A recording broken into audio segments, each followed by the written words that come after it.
Is Empty Nose Syndrome real? And if not, why are people killing themselves over it? By Joel Oliphant. April 14th, 2016. When Brett Helling turned 36 on January 29th, 2015, he was living in his parents' basement in Worthington, Ohio, a well-heeled suburb of Columbus. His mom made him his favorite dinner, roast beef and mashed potatoes with Texas sheet cake for dessert. Brett's friends sent him happy birthday messages on Facebook. Some asked where he'd been, why they hadn't seen him in so long. Down the road at Natalie's coal-fired pizza and live music, where Brett had been working fewer and fewer bartending shifts, his co-workers texted him, begging him to come celebrate. But he didn't want to be seen. He couldn't do anything but lie on the couch, listless, trying to ignore the sensation of suffocation that had been plaguing him for nearly a year. It started in middle school with allergies that only got worse over time. As an adult, Brett struggled with sinus infections that refused to go away. They clogged his ears, gave him headaches, and led to restless nights. It got so bad that in February 2014, he decided to have an ear, nose, and throat doctor perform a septoplasty, a routine sinus surgery to correct a deviated septum. His older brother had undergone the same surgery. After lying low for about a week, Brett returned to his bartending gig. He told his doctor in follow-up appointments that something felt too open. The doctor assured him that barely anything was removed during the surgery. But over the next several months, Brett couldn't shake the feeling that something was very wrong. His breathing was all messed up. In fact, he couldn't even feel himself breathing through his nose. Instead of steady, rhythmic breathing, he felt like he was constantly coming up for air. And it was more than that. His senses felt dulled, like he'd had a lobotomy. Emotions he used to access easily now seemed far away, out of reach. Everything felt like nothing. Brett and his girlfriend had recently moved into an old house, so at first, Carol Helling attributed her son's symptoms to dust and other allergens. Plus, Brett could be a bit of a hypochondriac. He was always collecting vitamins and supplements to treat various ailments, and he was extremely sensitive to over-the-counter medications. He claimed he could tell the difference between Tylenol and generic acetaminophen. Brett also tended to obsess over things, and Carol says obsessive-compulsive disorder runs in the family. As a toddler, he wouldn't eat dinner until all the kitchen cupboard doors were closed. From high school through adulthood, he was notorious for his 45-minute-long showers. He had to wash in a certain order: neck, left shoulder, right shoulder, and if the routine got screwed up, he'd start over. He wore 2 or 3 t-shirts at a time, usually in hard-to-miss lollipop colors. But for most of his life, Brett's quirks were more endearing than concerning. In fact, other than his family and some close friends, no one would have suspected he battled anxiety and depression, which surfaced most often in winter.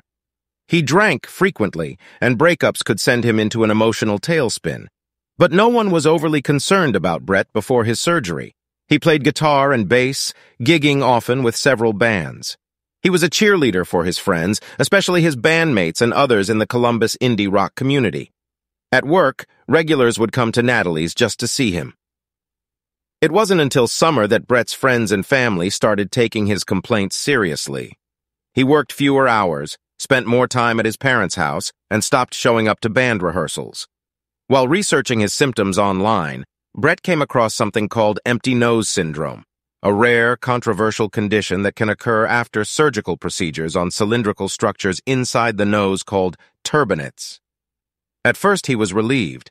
Empty nose sounded horrific. Good thing he'd had surgery on only his septum, not his turbinates.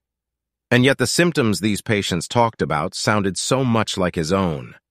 The nasal dryness, the paradoxical open yet suffocating feeling, panic, insomnia, fatigue, anxiety, depression. In August, Brett dug out his surgical report. There, alongside the septoplasty, were the 2 words he feared most: turbinate reduction. He fell to his knees, hugged his dog, and cried. He hadn't paid attention to the other supposedly routine procedures his doctor had glossed over. They were presented to him as fine print, as nothing to worry about. Brett was convinced his surgery had given him empty nose syndrome, but his doctor disregarded his concerns. Another ENT physician told him he was just having anxiety. It was a conservative surgery, nothing to worry about. Breathe through your mouth, the doctor told him. That fall and winter, All Brett could think or talk about was his nose. He was constantly fussing with it, rubbing it, wiping it. Co-workers who used to crave his attention began pawning him off on whomever had the time and patience to handle his obsessive rants about turbinates. By mid-October, he had checked himself into the ER and told the nurse, "I need to sleep or I'm going to die." None of the nurses or doctors had heard of empty nose syndrome. They diagnosed him with depression, but Brett told them it was an ENT emergency. According to Brett, the ER doctor replied, "The head of ENT here doesn't think so and will not see you." A few days after Brett was discharged from the ER, he began calling around to ask for painkillers and tranquilizers. Concerned friends started calling Brett's bandmate Sean Gardner and Gardner's wife Molly, who had known Brett for years and dated him in her early 20s. Molly called Brett's girlfriend, who told her she knew he needed help and that she'd tried over and over again to help, but Brett wouldn't listen to her. The Gardners decided to go see him.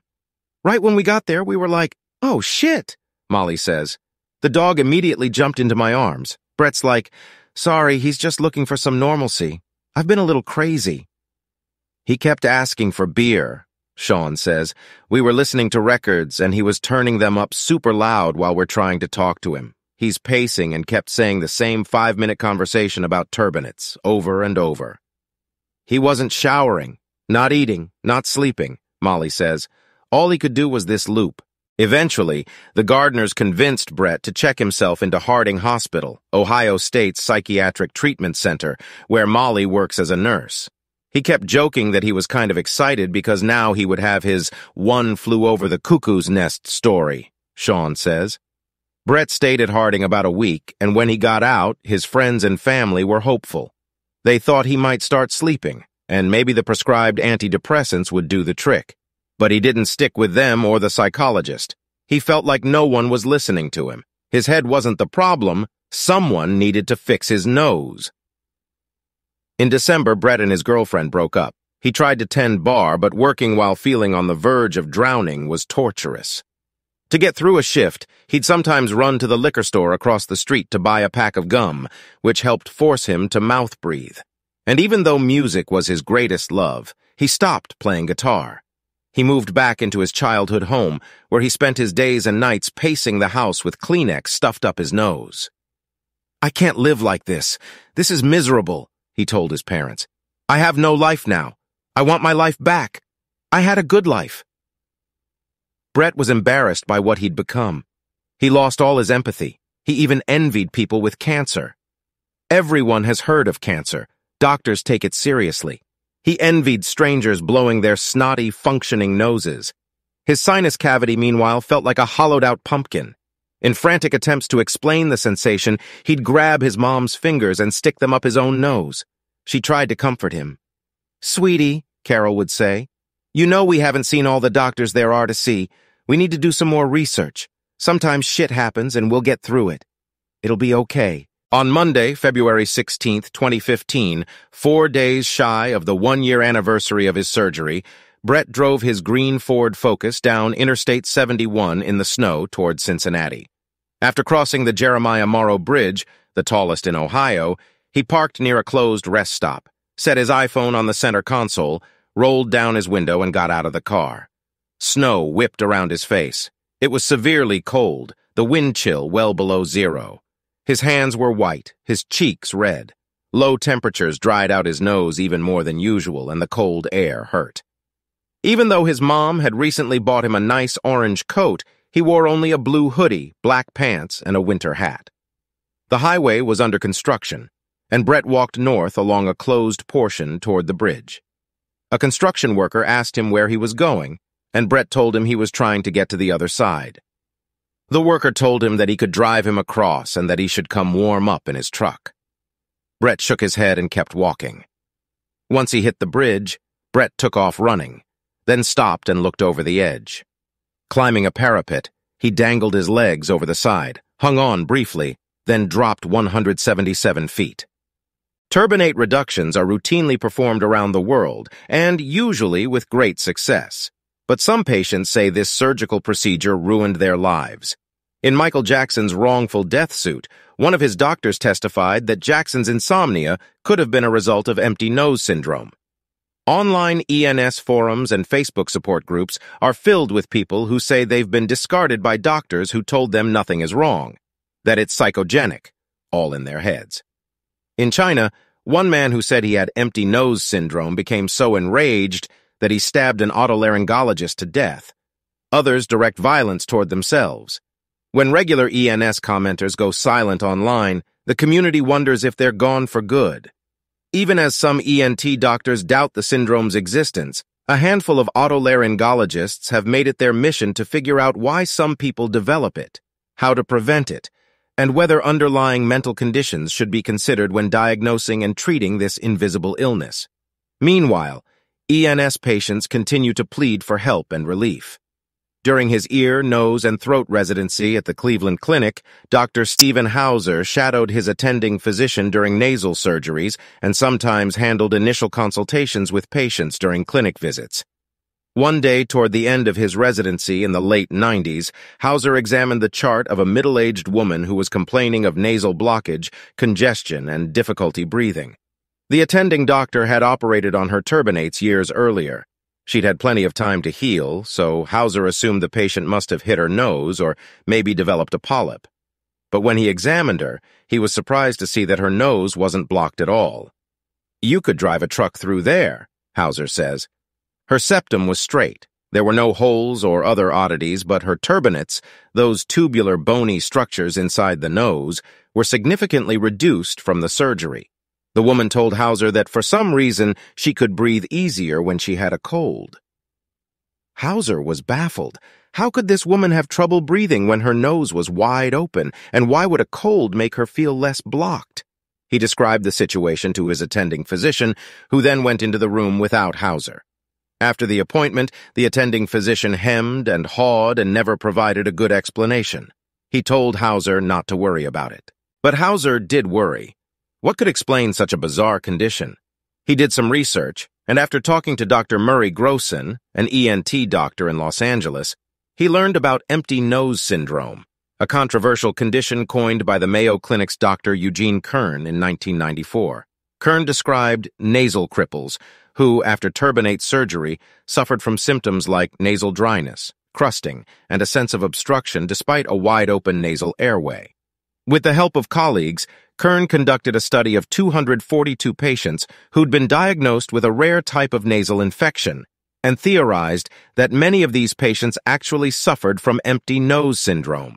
Not everyone in the ENT community was convinced by Kern. In a 2001 Los Angeles Times article, one physician referred to the supposed illness as empty head syndrome. But Hauser took to the internet and began talking with people about their ENS symptoms. In one forum, he started a Questions for Dr. Hauser thread. Some in the forum sound merely curious. Is it good for us to swim? Some wonder about stem cell treatment to replace missing tissue. Your first goal, if you want stem cells or another treatment, Hauser responds, should be to get ENS recognized as a problem. Others can't sleep and are getting desperate. I'm devastated. I can find things to do to make it through the day. Can you help me make it through the night? Eventually, there were so many questions, nearly 30 pages of threads, that Hauser's wife was getting mad at him for spending all night on the internet. He had to stop answering questions online, but he didn't stop his investigation. Once patients realized an ENT doc was not only interested in their condition, but also wanted to help, they began traveling from Australia, Europe, China, and the Middle East to Hauser's clinic in Cleveland. For patients Hauser diagnosed with ENS, he developed an alloderm implant to mimic the lost turbinate tissue. Insurance didn't cover the $9,000 to $14,000 procedure, but it seemed to be working. One of Hauser's patients self-published a book about his ENS experience. Having nasal surgery? Don't you become an empty nose victim? Hauser wrote the foreword. I've had about a dozen patients tell me that I've saved their lives and kept them from committing suicide, says Hauser, who has operated on about 70 people. That's why I continue to do this, because, to be honest, these patients are very difficult. Since Kern's report in 2001, very little had been written about empty nose until Hauser published the findings of his experimental implants in 2007, and then another article, The Diagnosis and Management of Empty Nose Syndrome. in the Otolaryngologic Clinics of North America in 2009. In the same journal issue, Dr. Spencer Payne at the University of Virginia published a response paper titled Empty Nose Syndrome. What are we really talking about? The problem with empty nose syndrome is probably not that it does not exist, Payne writes. It is that we cannot adequately explain its existence by what we currently understand about the nose. Many otolaryngologists are unwilling to make a leap of faith, and instead of acknowledging the existence of something they do not understand, are left skeptical of it in its entirety.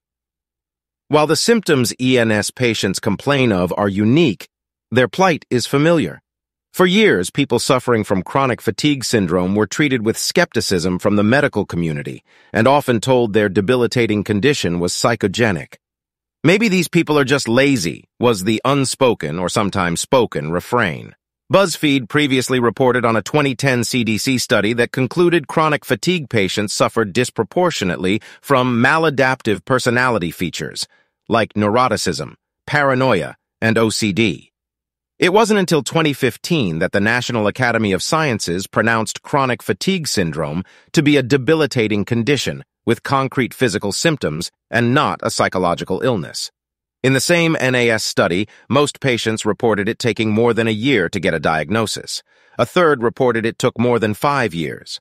Fibromyalgia patients face similar skepticism. Physicians also once believed irritable bowel syndrome was a psychological condition.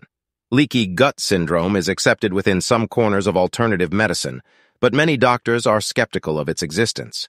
Morgellons, a more recent controversial condition involving painful, itchy lesions with mysterious fibers, is often regarded as a delusion, a form of psychosis. Regardless of the validity of these contentious conditions, the experience for people who believe they have them is similar. They go from doctor to doctor, craving a diagnosis, or at least a physician who will take their complaints seriously. In one study, chronic fatigue syndrome patients said that lack of acknowledgement could be even worse than the symptoms. Meanwhile, the actual symptoms, which are experientially real, even if the source is debated or unknown, persist. The longer the symptoms persist, the more likely they are to either exacerbate underlying psychological conditions, anxiety, depression, OCD, or create them. To suffer is one thing. To suffer and be told by medical professionals that nothing is wrong? That's enough to make some people want to end it all. Inside your nose are 2 bony shelves divided by your septum, and these shelves contain 3 sets of turbinates. Each side of the nose contains a low, middle, and high turbinate. The low one, called an inferior turbinate, is the biggest, like a small cigar, about 5 or 6 centimeters long. And inside the inferior turbinate are blood vessels that can swell and shrink dramatically. Imagine a penis and you're not far off. Turbinates help regulate airflow through the nose and also warm, filter, and humidify the air using a moist outer lining of tissue called mucosa. Allergies, sinus infections, and other conditions can cause the inferior turbinate to stay enlarged, which leads to nasal blockage. If that's the case, and if antibiotics don't work, it's not unusual for an otolaryngologist to recommend reducing the inferior turbinate, and in rare cases, the middle turbinate. There are a number of ways to do that, and there's no consensus on which method is best. Some doctors break the bone and move the structure out of the way. Some remove about 1 centimeter from the head of the turbinate. Some remove the bottom third of the entire tube. Others leave the outer tube alone and remove the inside, like taking the tobacco out of a cigar. Some doctors shrink the turbinate using cauterization or radiofrequency. Sometimes doctors remove the entire turbinate, a total turbinectomy, though that method has fallen out of favor in the U.S. Often these procedures are done in combination with a septoplasty to fix a deviated septum. The CDC estimates that in 2006, the most recent year of data, more than 900,000 people underwent nasal surgery. Though the CDC couldn't provide data regarding turbinate surgeries specifically, the doctors I spoke to say a turbinate reduction is probably the most common procedure in rhinology, and they also say most of those patients walk away happy. So imagine you're an otolaryngologist operating on hundreds, maybe thousands of patients. In follow-up appointments, almost all of them thank you for helping them to breathe normally for the first time in years. Only a handful are dissatisfied. One patient says he can't breathe correctly. He feels like he's suffocating. But everything looks great in his nose. The airway is completely open. The surgery did exactly what it was supposed to do, and yet the patient keeps coming back, complaining more and more. He seems anxious, jittery, depressed. He's not sleeping well. He's having trouble performing everyday tasks. With each follow-up appointment, he becomes increasingly agitated. He says this routine surgery resulted in empty nose syndrome and ruined his life. You've heard of the condition, but you also know some doctors are skeptical of it. You certainly never spent time on the topic in medical school, where otolaryngology students concentrate on more common nasal problems, like sinusitis, deviated septum, and cancer, not to mention the ears and throat. Lots of other patients have appointments lined up, and they all take time. This outlier is taking time away from those patients.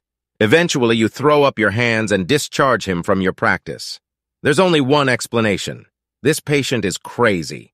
Doctors like Hauser in Cleveland, Payne at UVA, Jayakar Nayak at Stanford University, Subinoy Das at the U.S. Institute for Advanced Sinus Care and Research in Columbus, and researchers at Ohio State University are studying empty nose syndrome and trying to figure out why some patients get it and others don't. Hauser, Nayak, and Das treat ENS patients with implants and/or injections, and many of these patients have seen improvement. Carol Helling says Brett received injections from Das, but saw only temporary improvement. Das declined to comment for this story. Yet fundamental questions about ENS have yet to be answered. Are there environmental factors? Doctors in warm, humid climates like Singapore and Australia routinely perform total turbinectomies, and instances of ENS aren't reported there as often, even though one study has shown that as many as 20% of patients who have their entire inferior turbinates removed could develop ENS. And what accounts for the delayed diagnoses? Some patients begin experiencing symptoms months after the surgery. For others, symptoms don't arise for years. No one knows for sure why some turbinate reductions result in ENS and others don't. But there are currently two prevailing theories.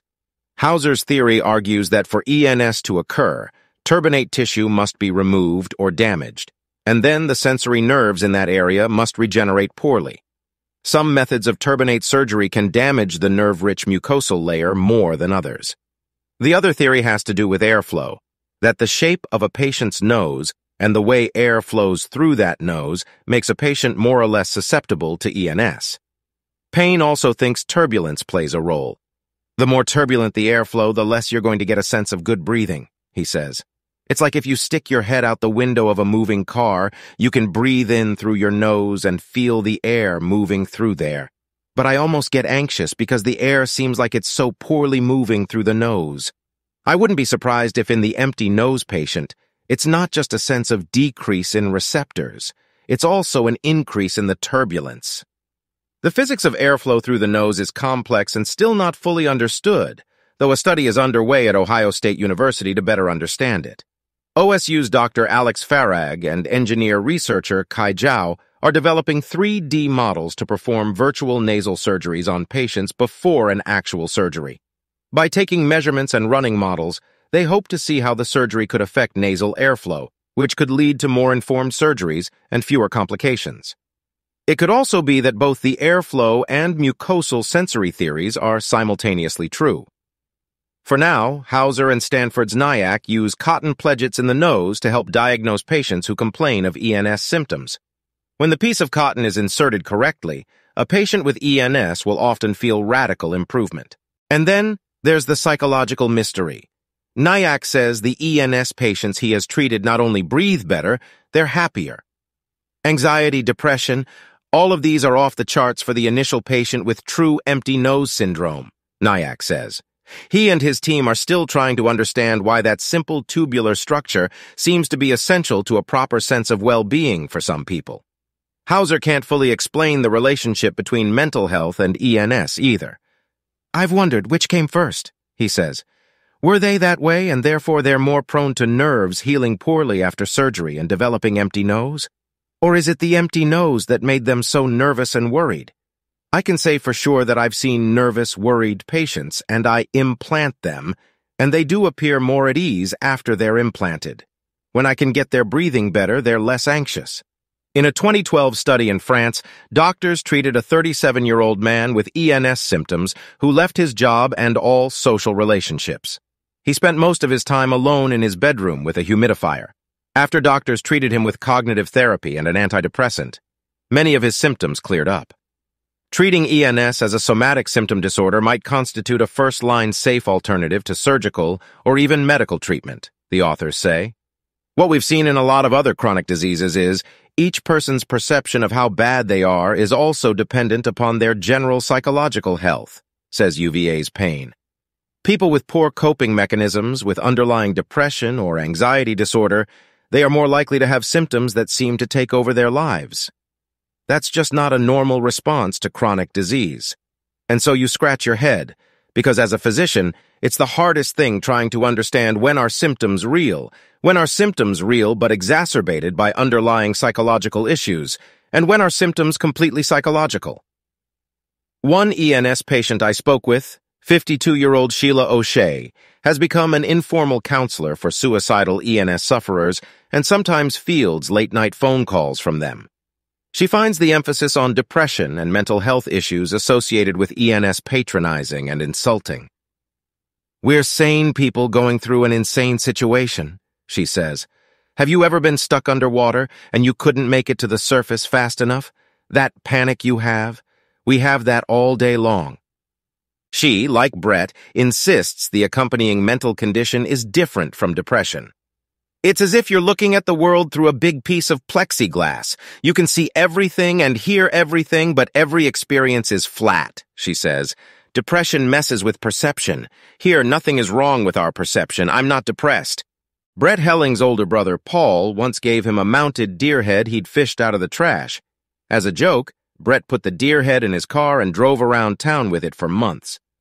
The first time Sean Gardner saw it, they were drinking beers on a Saturday afternoon in a friend's living room. "Suddenly this deer is banging its antlers against the window," Sean says. "We're all freaking out like, oh my God!" I run over to the side and I see Brett with this big smile. And he's like, "Yeah, you just got deer burned." That became his new thing. "He deer burned me in the kitchen once," Molly Gardner says, laughing. In the day or two following Brett's death, Sean and Molly wondered aloud, hopefully, if the whole ordeal was just another deer burn, the ultimate fake-out. But they knew that was wishful thinking. Once friends and family began arriving from out of town, Carol gave Sean and a few other friends one of several typed-in advance notes Brett had left in his car near the bridge. There was also a handwritten note for the police. "Suffering from empty nose syndrome, aka sinus surgery gone wrong, and cannot suffocate any longer," he'd scribbled with a Sharpie. "Please recognize this for what it really is, and not just pass it off as depression. ENT doctors need to stop taking away perfectly good lives like mine was. This disease is very real, is untreatable, yet 100% preventable. Awareness is needed to make ENS a household name so people will stop being pushed into very dangerous routine surgery. We will continue to lose good, happy, productive, and healthy people to this disease otherwise. It took everything from me. I am not the last. www.emptynosesyndrome.org. P.S. Mom, I'm sorry. I held on as long as I could for you." The other notes went into more detail. One was a nearly 30-page script that Brett instructed Sean and 3 other friends to read at a memorial held at Natalie's. The script had stage directions and specific instructions from Brett about who should read each section and even how long to pause so that certain jokes would land. It's long-winded and rambling, angry at times. I was ultimately killed by empty nose syndrome and a salesman in a long white jacket, and darkly funny at others. I felt like I was splashing around in the ocean, and when Hasselhoff finally pulled up to rescue me, he just slapped some sunscreen on me and drove away on his little jet ski. Brett had a way with words, but it was emotionally torturous for Sean and others to read those words on a stage in front of everyone. "The idea of selfishly trying to end my suffering seems less and less selfish the worse things get," Brett wrote. "I beg for your blessing in letting me go. I'm worn out, worn down, and nothing feels right anymore. Our bodies are simply not equipped to deal with what I have been dealing with for so long, and I'm really sorry, but I gotta get the fuck out of here, you guys." The memorial was so packed that Sean and others had to keep moving tables out of the way to make space for the crowd. He was thankful for the task. It gave him something to do other than sit and stare at that deer head and wonder whether his friend could have been saved. Brett may get one of his dying wishes in 2016. Though ENS is still little known to the general public, more ENT doctors are recognizing it and wrestling with it. In August, one of NIAC's patients, Peter Esquenazi, wrote a letter to the American Rhinologic Society, relaying his ENS experiences and demanding a response. Just because many people survive these types of surgeries does not mean it is the best thing for them, he wrote. Yours is an organization which sadly must answer this question. Do ENTs do extra surgeries for extra money, or are they grossly misinformed? Either one is bad, but you must look in the mirror and choose one. The ARS Executive Committee responded in a letter. We want you to know that the American Rhinologic Society is pursuing an ongoing educational effort relating to ENS, it stated. Your letter is of particular importance to us in the context of our educational mission. Dr. David Poetker, who's on the ARS Board of Directors, said in an email that the ARS has no particular stance on ENS. It is a complex issue that is not very well understood, Poetker says.